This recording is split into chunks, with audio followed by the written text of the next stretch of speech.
नमस्कार, मी पद्मावती। आज मी तुम्हाला शेंगदाण्याची चटणी कशी करायची ते मी दाखवित आहे। तर त्याचं साहित्य सांगते। इथे मी 1 वाटी शेंगदाणे भाजून सोलून घेतले आहेत, पाव वाटी लसूण सोलून घेतले आहे, 1 चमचा मीठ घेतला आहे, 1.5 चमचा लाल तिखट घेतला आहे।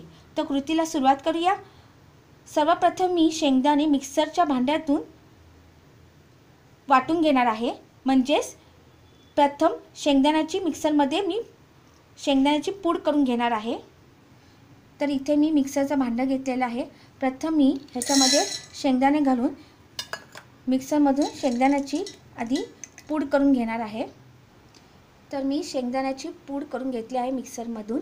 आता मी ह्याच्यामध्ये लसणीच्या पाकळ्या घालत आहे आणि आता बारीक करून घेणार आहे मिक्सरमधून।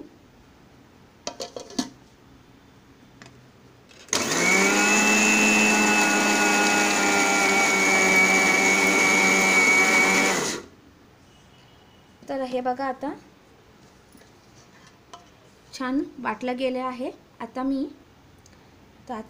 हे बघा मीठ घालत आहे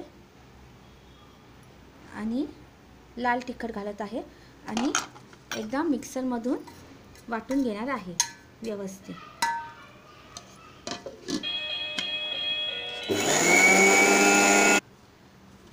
तर हे बघा छान मिक्सरमधून वाटून घेतलेले आहे। आता आपण एका भांड्यात काढून घेऊया। तर अशा पद्धतीने कोकणामध्ये शेंगदाण्याची चटणी करतात। तुम्हाला माझा व्हिडिओ आवडला असेल तर लाईक करा। धन्यवाद।